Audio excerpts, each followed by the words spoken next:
Today, we're talking about your book, How to Stay Smart in a Smart World, Why Human Intelligence Still Beats Algorithms. And your book was published in August of 2022. And a few months later, in November of 2022, ChatGPT 3.5 came out. And I think that kind of changed people's idea of what AI, artificial intelligence, means. If you were to do an updated book, an updated version, would anything have changed? Because I mean, you talk a lot about AI in this book already that came out in just a few months before Chat was released. But I think a lot of the technology obviously existed. It just was released to the public in 2022, in November of 2022. So what would change, if anything? Not much. So the key principles are the same. The ChatGPT and Gemini and others are so large language models that are based on artificial neural networks, and they work by correlation. And the moment you understand that, they're just better now than in the book, I talk about the early translation models and also the early language models.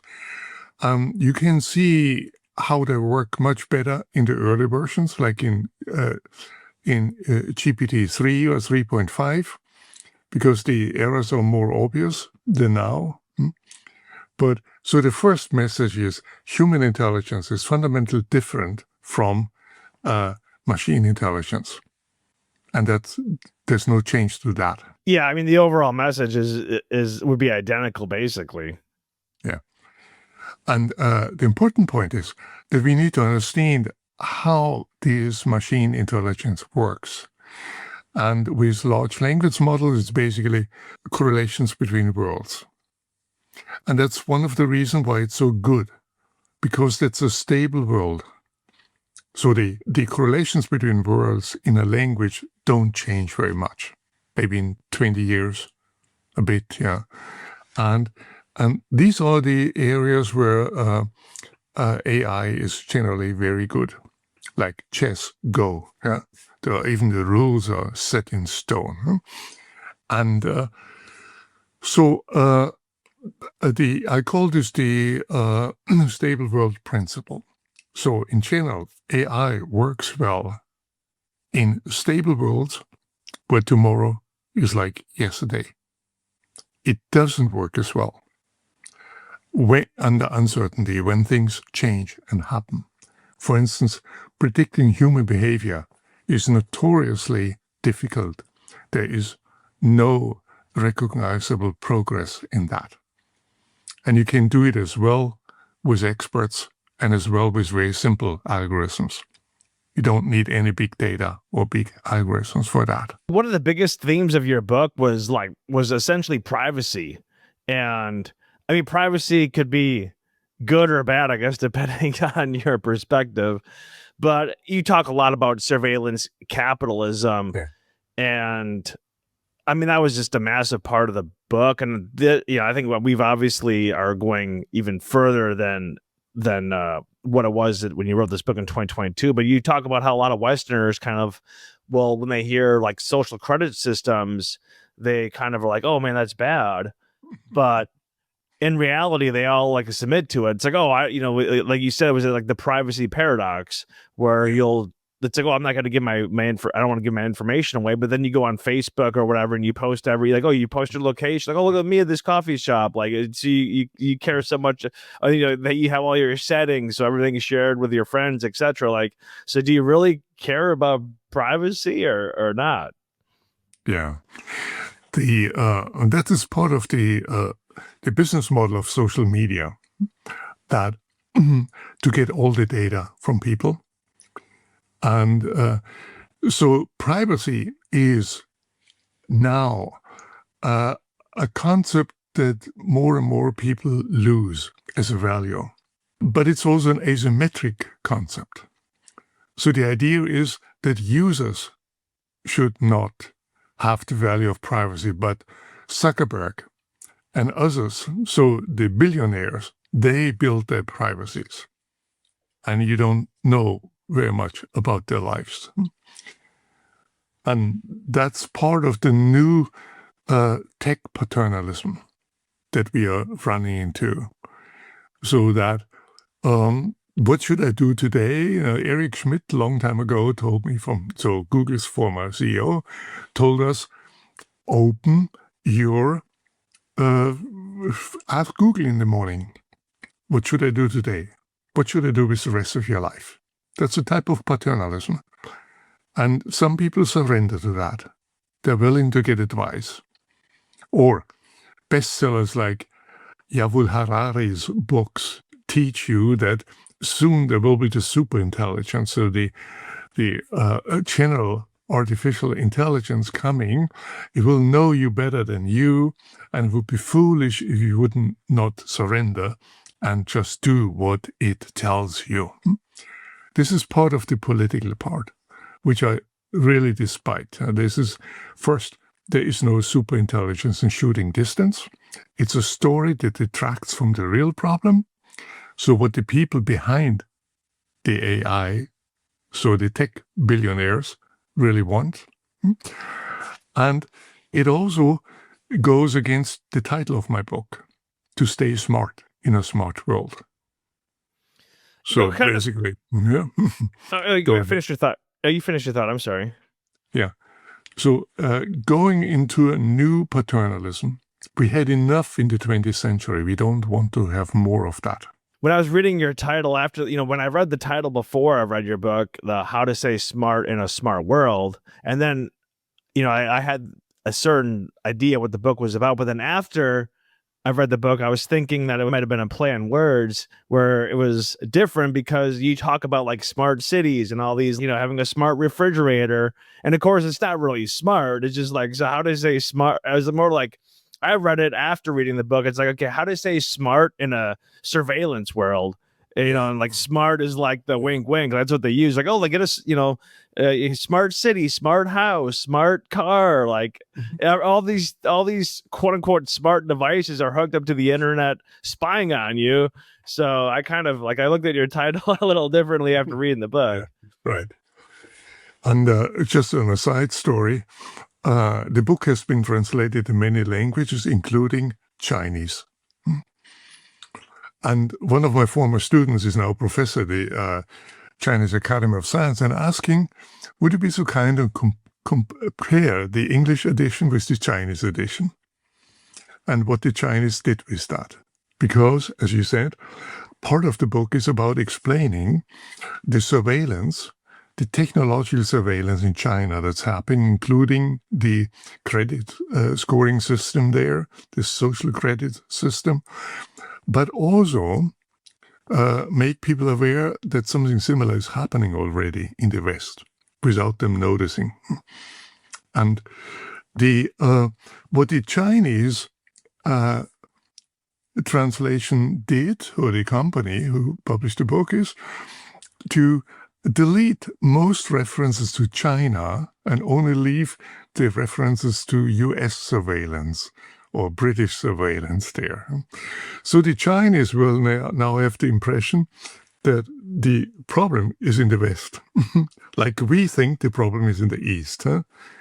Each side is substantially misinformed and also willing to believe.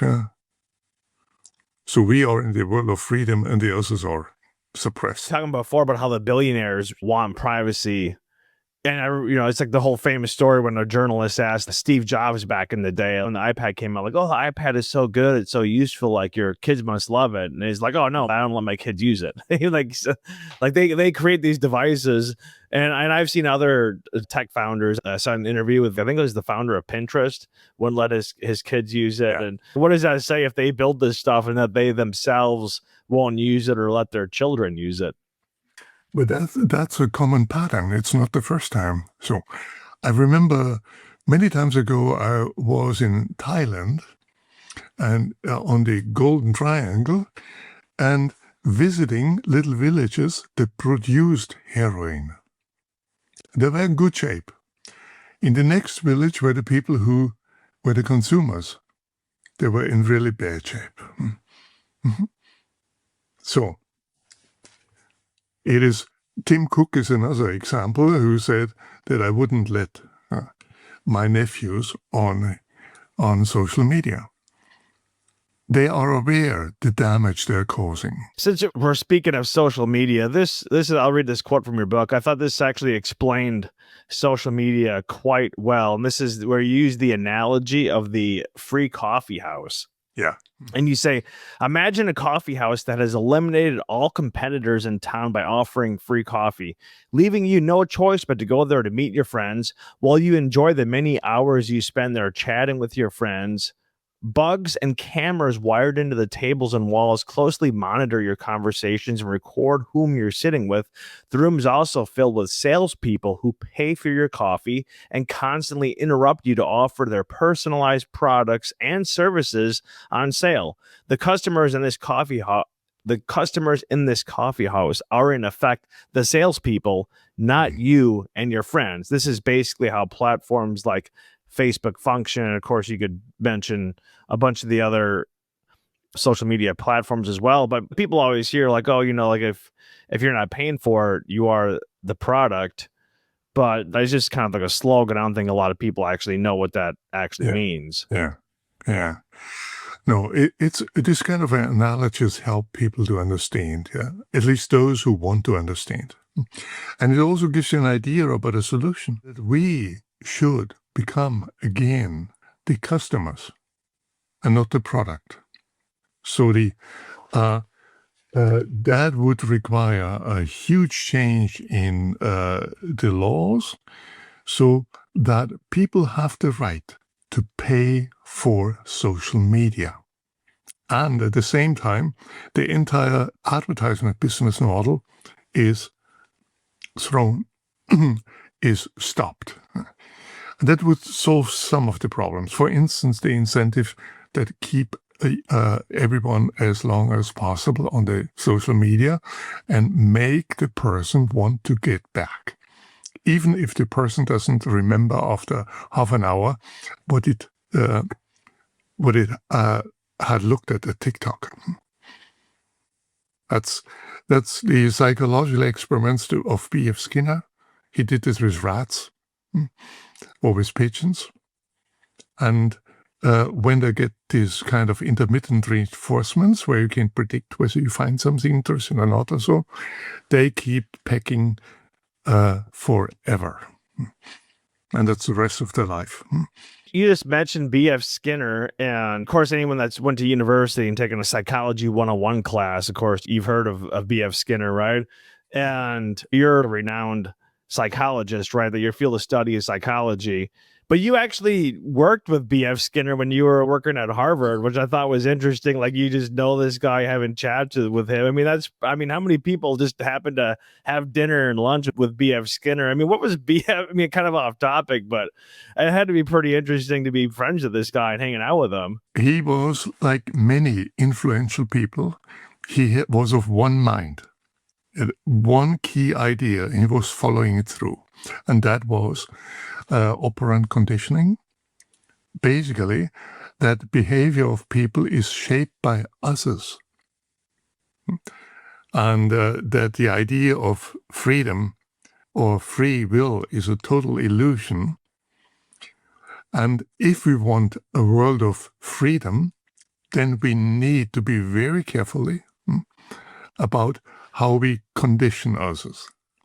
So B.F. Skinner, if he would have lived into the world of social media, he would be probably surprised how his methods are so efficient in gluing people on the screen. But I'm not sure whether he would have liked the result. Because deep in his heart, even when he wrote about Beyond Freedom and Dignity, a famous book of him, he was trying to change the world to the better. He was talking about environments.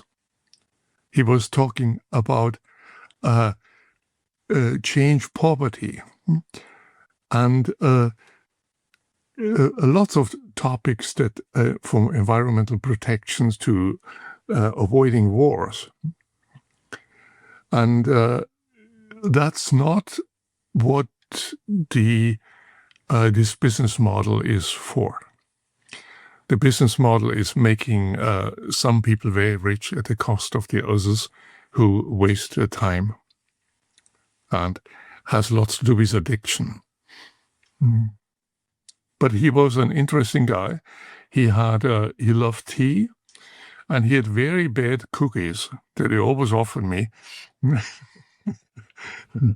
Not Oreos or something. No.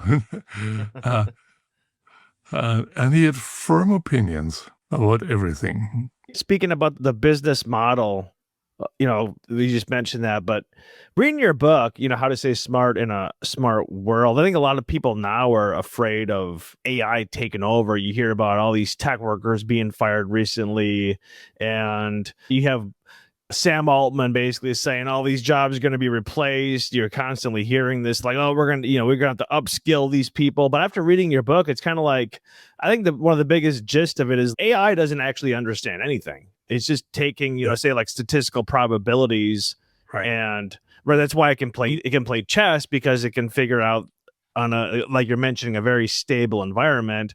But then you get to, like, say, a self-driving car, and you mentioned, level 1 through level 5 self-driving cars, where level 1 is like cruise control, and it's all a marketing term, like, oh, we have a self-driving car.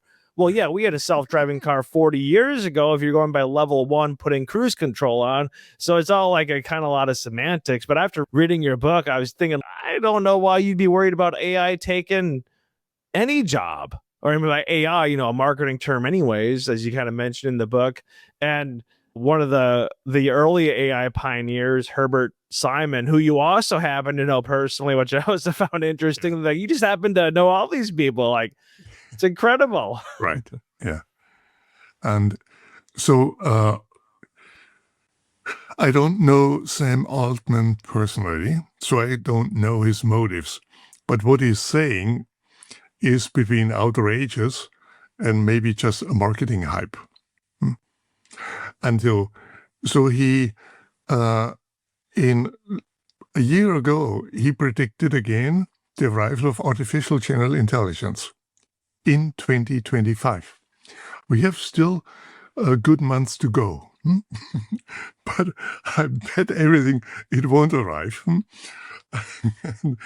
And he wrote early this year that in 2025 we will see the first AI agents join the workforce and materially change the output of companies, and so on. It goes, and I am waiting for a house robot who takes out the trash. There's no way to that. And GPT-5, or his product, can generate very well text, but it doesn't understand. And for everyone who believes the story that there will be emergent understanding out of correlations, just test your large language models. A very simple test is the following. You would need to know 2 languages. So I asked a few days ago GPT-5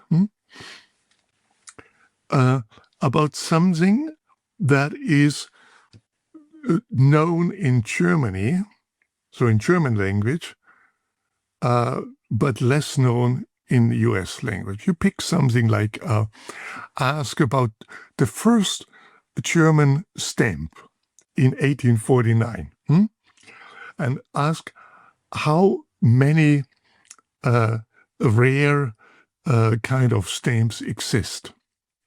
So in one case, there are 8.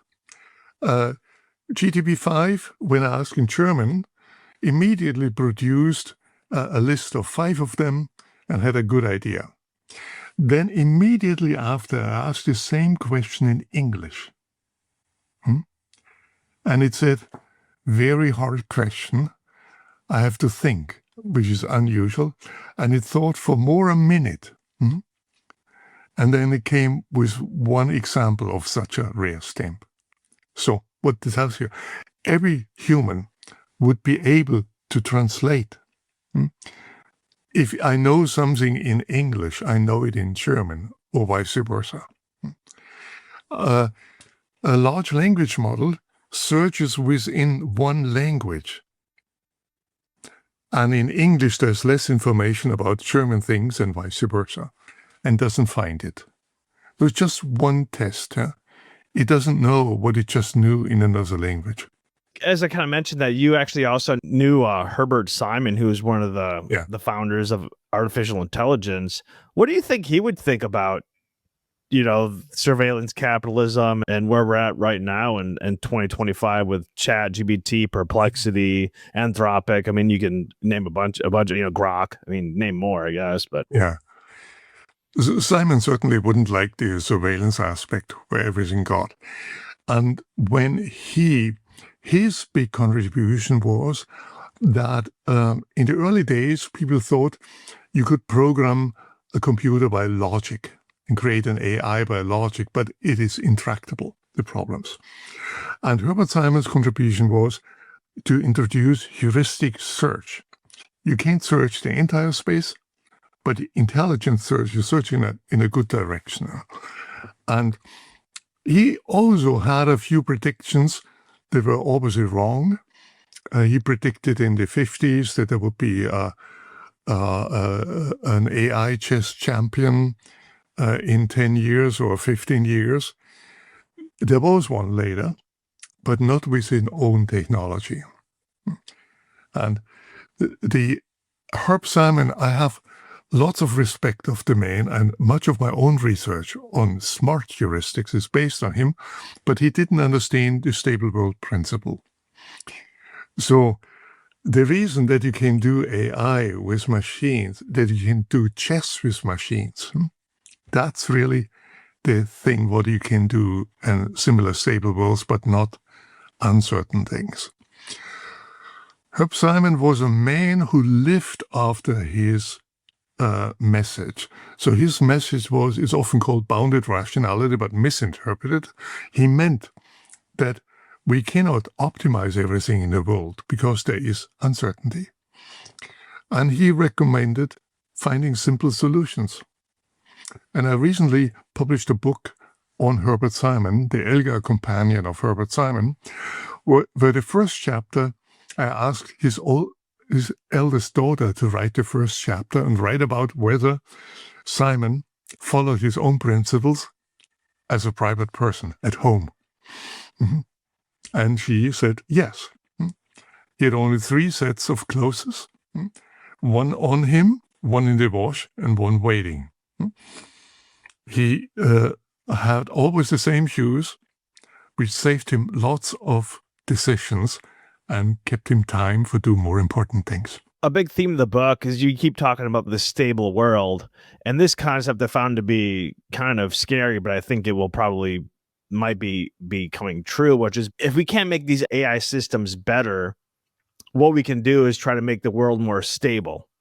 And like you kind of met, I think the biggest example was, with like say the self-driving cars. Well, you redesign highways where there's there's possibly no passengers. No one can jaywalk. You eliminate that. Right. Then basically you force every car to be a self-driving car. If you're not a self-driving car, you're not able to be on the road because then all the cars can talk to each other. But it's even more than that. Like everyone has to maybe have the same brand because if we have different, maybe these interfaces of these different cars aren't compatible. So then they all have to, and then it's like, okay, well, maybe, and then you can keep going even further. Like, okay, like we can't have any, wildlife, at all. We have to make sure everything's in a in a tunnel or whatever, who knows? And that's probably what I think is more realistic. Well, not that I want it to happen, but I think that's ultimately what will happen is like, okay, let's just eliminate the variables and make everything more stable. So everything is more concentrated to the tech Goliaths, whatever you want to call them.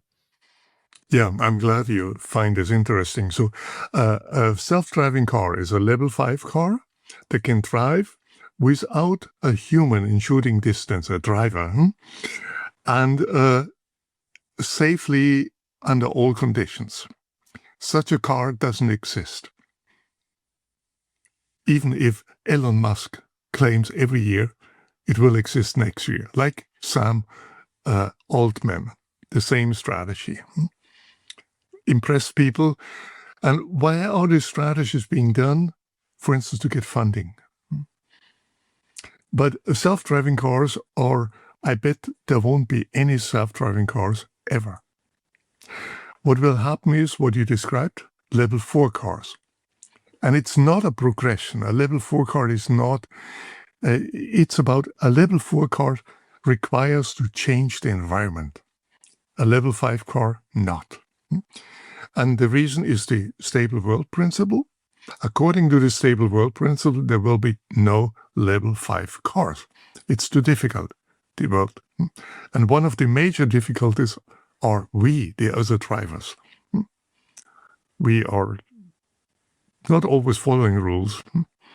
And so the level 4 car will change the design of cities. So in order to realize the stable world principle, one needs to make the world stable. And humans are no longer allowed to drive. And that's a realistic option. It's just not talked about.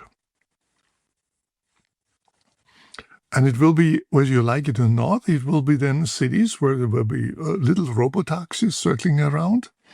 No cars anymore, private cars. They're not allowed. And it would at least solve the crowding of cities with cars. The parking, you don't need any more of that.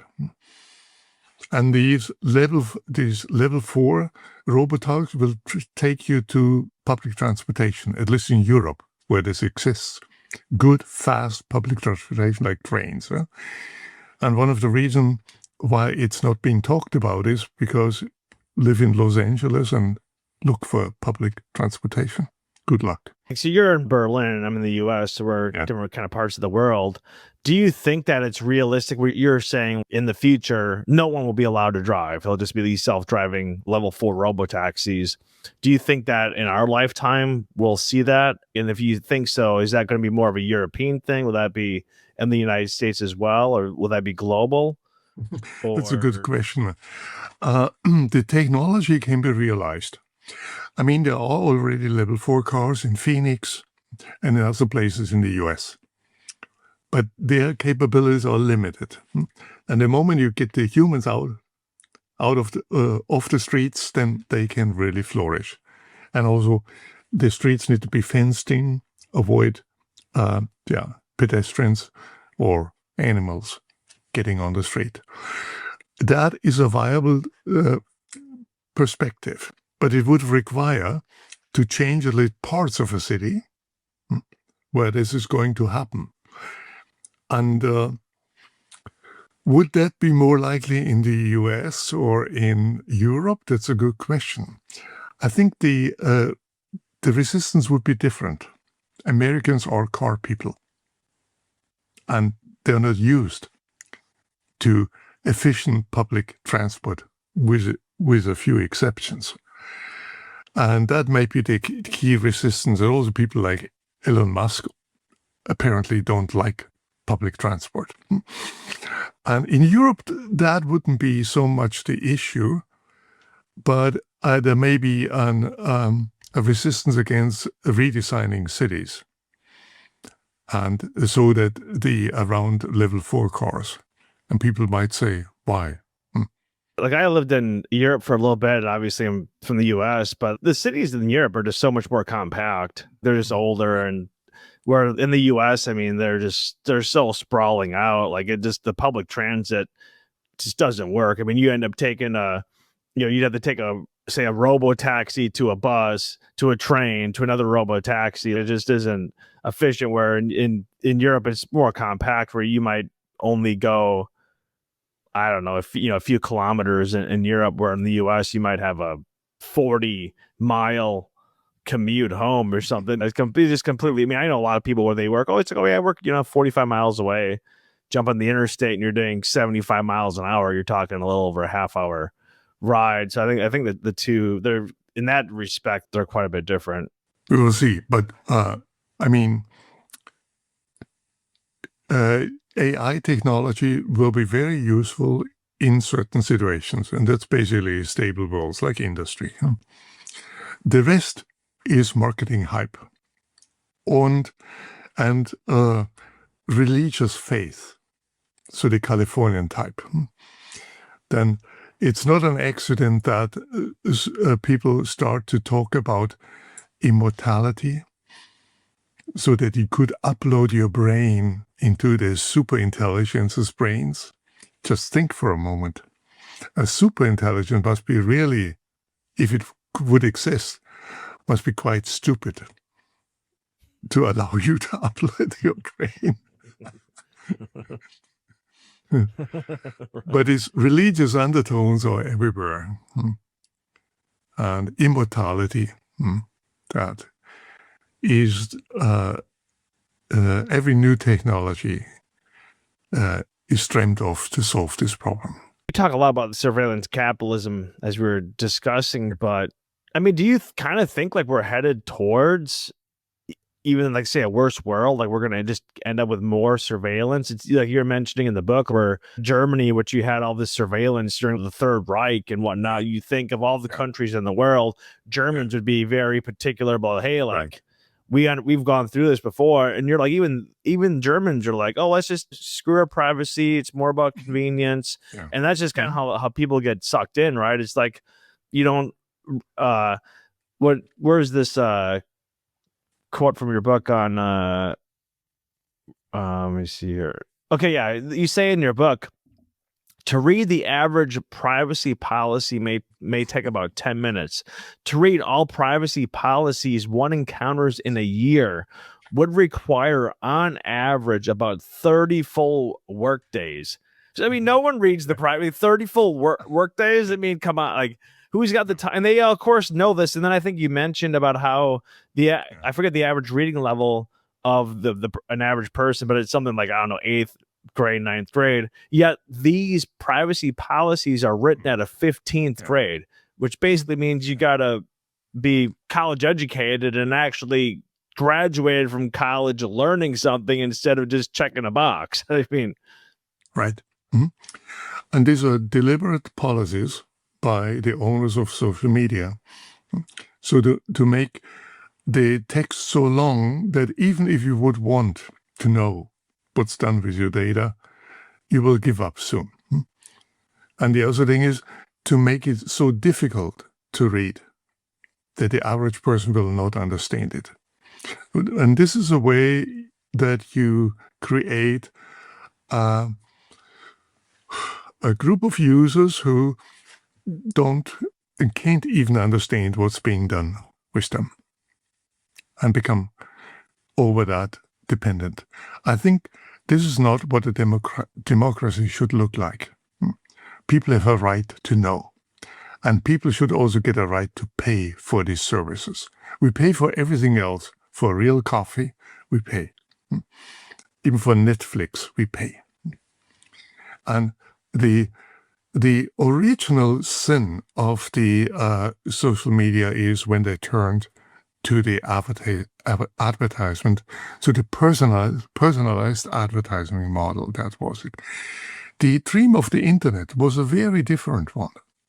In the 1990s, many people, me including, were believing now finally everyone in the world gets access to information, to true information, and that would circumvent the biases by governments, by industry. And even the founders of Google in 1998, they wrote an article that search machines based on an advertising model are bad for the users.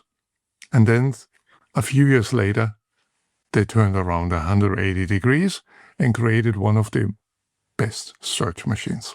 You mentioned earlier that you were at some event where you're talking to Eric Schmidt, the former CEO of Google. How many of these kind of like head of AI companies or tech companies have you met, and kind of in what what setting? How did you meet Eric Schmidt? Like, what was the kind of the context of this meeting?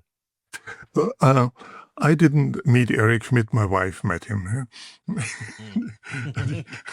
But I have given lots of talks to mostly public events on AI. And most of the speakers there have conflicts of interest.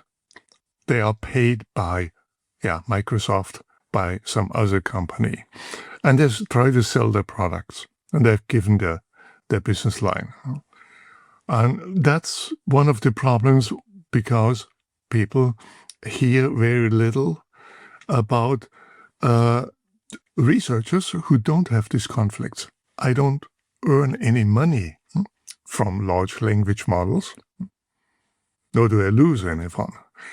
But my task is, as a long-term director of a Max Planck Institute, to help people to understand, to make them competent, to make them strong. And then they can decide whether they want what they want to do with their lives. But we are not in a position that people understand, given the misinformation by Sam Altman, by many others who tell stories, or Elon Musk, who tell stories that are just out unrealistic and distract from the real issues, such as surveillance and loss of privacy, loss of time, and the harm being done to people who get addicted in social media. Where do you think the world is headed then? I was talking about with Germany, where people don't really care about privacy; they just want convenience. Same thing in the U.S. Do you think that trend's going to continue, or do you think that there'll eventually be a pushback, or will we just, in, like you're saying, in the future, you won't even be able to drive? Like, we need to create as much of a stable environment as possible. Humans are unpredictable, so we need to essentially get rid of as many freedoms as possible so we can create as stable as an environment. Like, are we headed towards that, or are we going to head towards pushback? At the moment, it's both. Yeah. So the big tech companies are clearly trying to control us and to basically make money. That's the key thing. The European Union is probably one of those few ones who resist and have a number of acts that try to control the tech companies. But the tech companies have a huge force of lobbyists in Brussels. That's the other thing. So my personal, I think that I'm not the only one who tries to help people to understand what's going on. There are a few other good books. And I still believe in humanity, that eventually people will see that's not where we want to go. We don't want to become sheeps and waste our time by scrolling and posting and waiting for likes, and scrolling and posting and waiting for likes and such things. We want to think again. We want to understand our lives, and we want to take the remote control over our emotions back into our own hands. So that's the positive view. The negative view, what's happening, is this kind of that you described. It's a world ruled by a few tech billionaires, and in the US is the country that's closest to that at the moment. And China has another rule. It's not the tech billionaires, but China is a model for state control. And when you replace state by tech, then you get the Western model that might happen to us. So both futures are possible. I hope the first one, not the second one. Yeah, reading the book. Mm-hmm. Oh, finish your thought. I'm sorry. I say the money at the moment is on the second one, and also the people they read less. than before, they think less than before, and they certainly think less independently. It's more consuming and watching videos and watching more videos and getting entertained and showing other people more videos. After reading your book, I would say I was probably more pessimistic, had less hope for the future, just because you don't realize the full kind of magnitude of the surveillance, where it's like, hey, you're in your car and you're going over the speed limit and all this data is being sent to, say, the insurance company or whoever. Then you're at your house and you have a quote unquote smart fridge, and it's like, okay, you got butter and you got whole milk and you got cream for your coffee. Well, then that data might be sent to your insurance company, like, oh, this person has an unhealthy diet.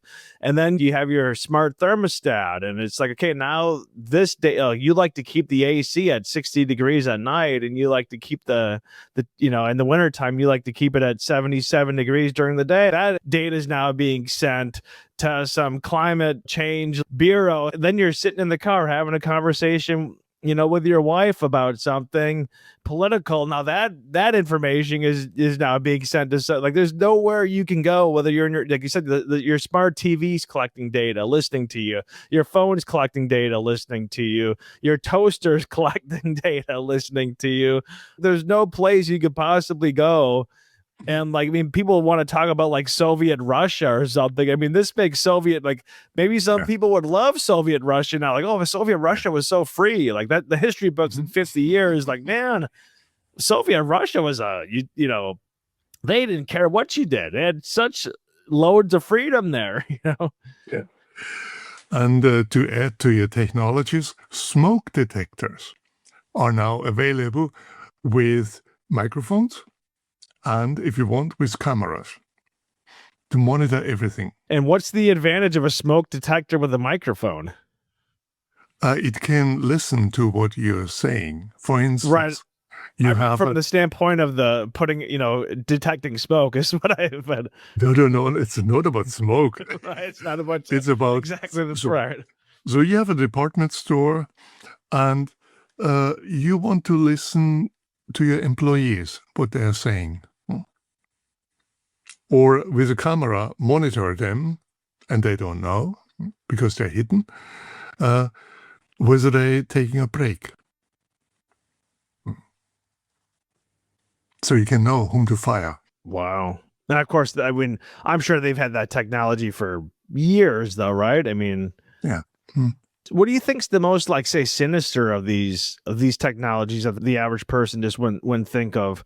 Because it's like, when you start thinking of like smart fridge, where it's like, okay, like they're essentially, this data at some point will be used against, or maybe it already is, right? Where it's like, okay, they don't like the products in your fridge, therefore now we're going to raise your insurance premiums or whatnot. But I mean, what are, you're mentioning the smoke detector with the microphones and it. What are some of the technologies that an average person uses daily that they would never think is actually kind of working against them? For instance, social media. At the moment, students from Europe who want to study in the US have to hand over their handy, and their social media is searched for keywords. If the keywords are found so that you might have said something against Trump, critical, you may not be allowed to enter and send back immediately. That has happened. And any other? We know that a number of companies employs the video and microphone surveillance, say with smoke detectors, and as a device to fire their employees. Have you ever read the book, The Rise and Fall of American Growth by economist Robert J. Gordon at all? I've heard of it, yes. Mm-hmm. Where basically his kind of thesis is that the rapid economic growth that the U.S. had between 1870 and 1907 was driven by transformative innovations like electricity, the internal combustion engine. That was the start of, the computer revolution, things like that. And essentially now the only really enhancements we've had have been in digital kind of communications. Hmm. And I mean, I've said this before, people think I'm crazy, but I always say, like, if I went into a coma in 2005 and I woke up right now 20 years later, I think I would be vastly disappointed. The only thing let's not forget that you actually had the Blackberries and you had the Palm Pilot, right? Like, you actually had smartphones in 2005. You would wake up and the only thing that would be different would be you now have a more advanced smartphone. Everything else is the exact same. You're going to the grocery store, you're buying the exact same Right. ingredients, you're buying with the exact same payment method, you're still using the credit card, you're going to get gas, you're still filling up with the same pump. Like, nothing really has changed. People are always like, oh, that's not true, like, it's so much more advanced. So I'm like, I don't know. Like, oh, instead of me getting my information from the TV or a newspaper, I read the newspaper on my phone. Like, oh, like, the delivery mechanism is so different. Wow, like, I'm shocked, I'm blown away. Like, I wouldn't be blown away at all. Like, so I guess, like, I tend to think, though, that Robert J. Gordon's thesis is correct. And I think that's the reason why we have this surveillance capitalism, is because we're not actually inventing anything that's mind blowing. So we have to try to extract as much wealth out of the previous inventions as we can. And the best use case of AI, big data, machine learning, whatever we want to call it, is actually surveillance capitalism, because then we can extract more wealth. We can, like we mentioned with, like, you're driving, like, oh, you're driving too fast, we can raise your insurance premiums. Like, it's not really making you a safer driver, it's just a way to extract more value out of, say, your shitty driving. I think the surveillance capitalism is just a direct consequence of the fact that we haven't invented anything, earth shattering, Yeah. since, I don't know, the microwave or something. Yeah. It's true. The advantages are in communication technologies. Like, to add to this, dynamic pricing is a wonderful thing. So you go into the internet and you want to have a rental car. The last time I was looking for a rental car because I was driving to Sicily, and there are the prices. And an hour later, I checked again, and the prices had doubled. Mm-hmm. So that's dynamic pricing. They know from your address who you are, that you are interested, and then prices up. And that happens in many dynamics. This is not necessarily something useful or something good for the customer. It's good for the companies. And instead of inventing things that are useful for everyone, like the steam machine was, or pocket calculator, we now invest in things where companies can extract more money from our pockets. Yeah, like you're mentioning, like, dynamic pricing. It's also like the right to repair, where you can't even fix anything yourself anymore because you have to take it to the dealer. Like, again, let's make these products so complex that you actually can't fix it. And if you were to fix it, you would void the warranty. So now you have to take it into the dealer, where only we have the tools or the mechanisms to actually plug into the computer to clear out the error codes or whatever. It's like, we're not actually. I mean, I think the Robert J. Gordon, the book explains a lot about kind of our modern society right now. And the only way that the GDP goes up every year is to actually continue to surveil people and just extract as much money out of people as possible, because we're not actually creating anything new. But we have dreams to go to the Mars, and of super intelligence. On these great dreams, they keep people busy and believe us. Well, I think there needs to be a revolution among the people against the tech billionaires. Let's see. There was a report that came out by, it was a Julian Guerin, who is a independent researcher at the firm MicroStrategy Partnership, and apparently he also used to lead the UBS commodities strategy team. And this report came out a few weeks ago, where he says that the AI bubble is not just a bubble, but it's 17 times the size of the dot-com bubble, and it's 4 times bigger than the 2008 global real estate bubble. So I guess the question is, do you think that this is a bubble? And if it is, will this kind of just be the moment where it self-corrects, or is it just such a huge bubble? I mean, if it's 4 times the size of the '08 crash, when it does crash, I mean, the '08 crash took years to recover, decimated, entire countries and economies. I mean, could this be the bubble that ultimately resets everything? Or will this just concentrate power more on the people that currently have power? And I mean, I guess the first question would just be, is it currently a bubble? And if it is, what would be the reverberation, so to speak? No, it is it is certainly a bubble in the sense of false promises, and we had a few here. But it's not an ordinary bubble because it changes the minds and the values of many people. And so the people themselves are changed. That's different from other disruptive technologies. And we know that concentration, the ability to concentrate on something, is going down. The major surveys and tests of the OECD about what 15-year-olds can do in math, in natural sciences, in languages, in almost all countries, it's going down since about 2010. And that's a time where about half of 15 years had a smartphone. And so it's changing, and it's also changing as we know from other studies, it is one of the causes of increasing depression, loneliness, and anxiety.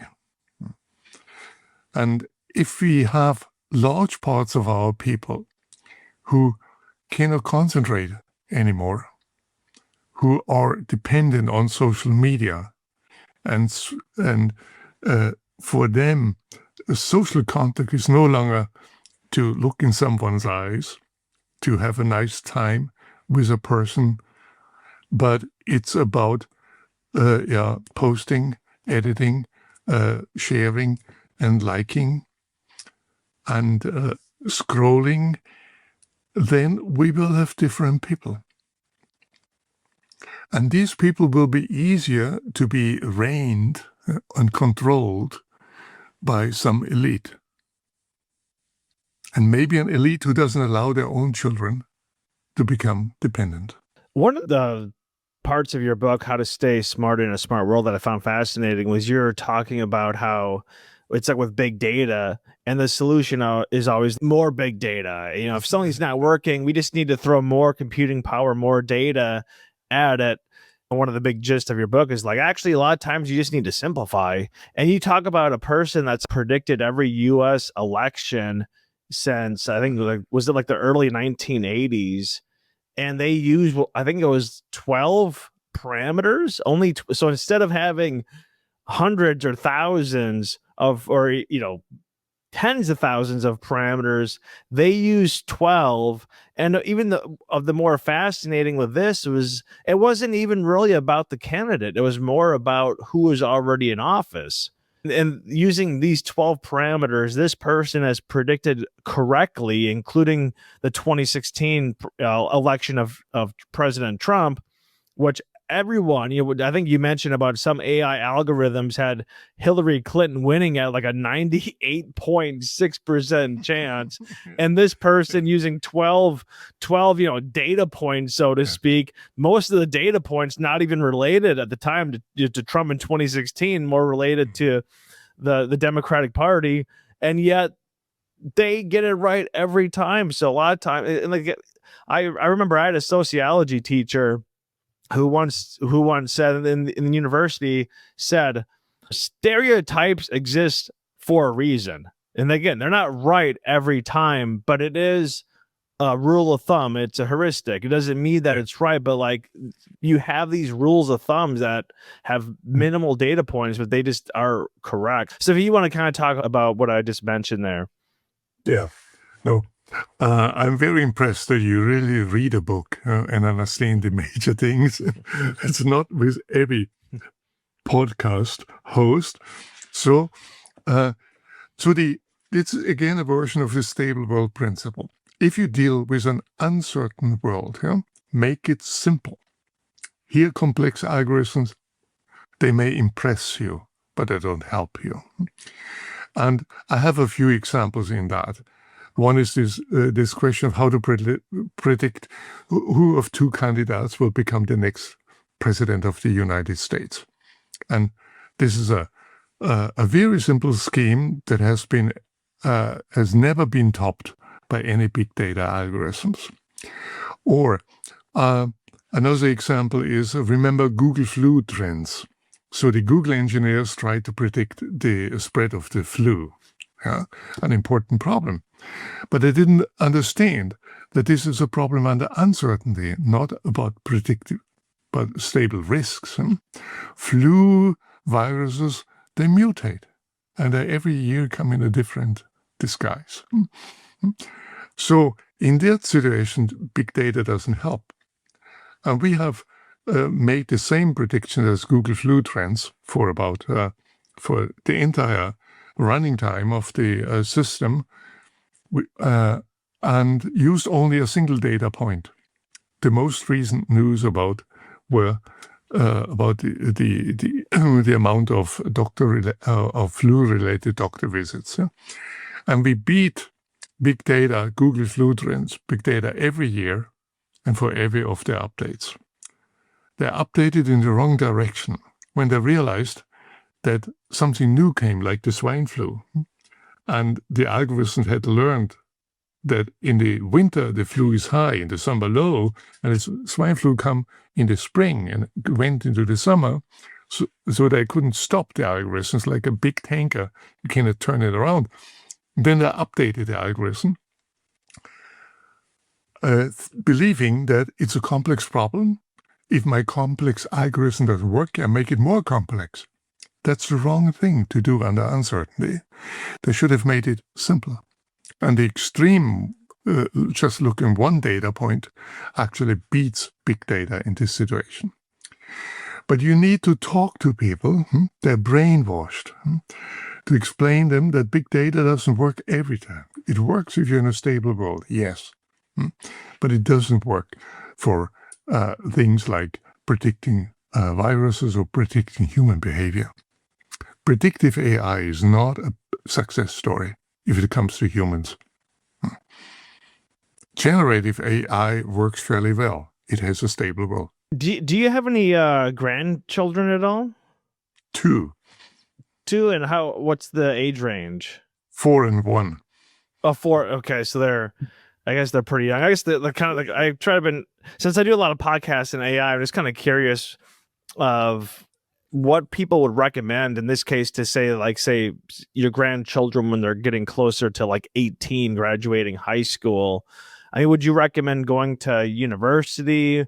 Would you recommend not? Would you recommend certain majors if you do, certain fields like, blue collar if you're worried about AI advancing to a point? I mean, you mentioned earlier, like, we're not going to see super intelligence. Like, we're not having a robot come over and cook food for us and change the oil in the car, or in this case, I don't know, change out the smart battery in your EV or something. Like, we're so far away from that. Or would you recommend nothing? Like, I mean, I feel like obviously the world is changing, but is it changing enough where you would have a specific recommendation for your, older grandchildren, I guess, at this point?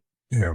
So you're thinking about that they would choose a job where they wouldn't get unemployed. So, Right. So what we know today is where AI works quite well is in generation of text. That's the ChatGPT story.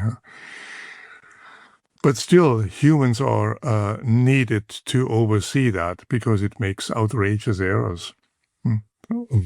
Very different ones. So I wouldn't be too much worried that too many of the jobs would be gone. And I would encourage young people to find out what they really love to do. And whatever they love to do, they will be better than an AI, except for playing chess and such things. But the difference is still, for human, playing chess is fun. For AlphaGo doesn't know what fun is. Today we discussed your book, How to Stay Smart in a Smart World, Why Human Intelligence Still Beats Algorithms. So just kind of two final questions. I mean, you have I don't know, maybe a dozen books. I've seen you got books that go back like 30 years. So, and I know you came up with a one that's even newer than this, How to Stay Smart in a Smart World. So where can people find your books? What books would you recommend that people read on this technology, what we're going through right now? And then secondly, just leave us with a final thought related to this podcast to conclude it for us. So you're asking me about books by other authors? No, you can either say other authors by yourself, just kind of, I know that you have other books as well, so I wasn't sure if you had any other books that you recommend that we read. That a critical book by other authors is called AI Snake Oil. You might look at that. And I have written more recently a book called The Intelligence of Intuition. So making the point that intuition is not that what many people think, something that untrustworthy, which only women have. You get the connection. And it has been reinforced by behavioral economics or books like Thinking Fast and Slow by Kahneman. But that good intuition is the most difficult thing for AI. And it is something that humans have. And so that might be something to look at. And it also deals with with many of these illusions produced to impress people about complex things. So if you want a final message, keep thinking or start thinking again. The problem is not AI, it's the dumping down of people. My dear friends, that is it for this episode of El Podcast. Once again, if you're not yet subscribed, please subscribe on YouTube as well as Rumble. You can also find us on Spotify and Apple Podcasts or wherever you get your podcasts from. We thank you all from the bottom of our hearts for watching and listening, and we will see you on the next episode.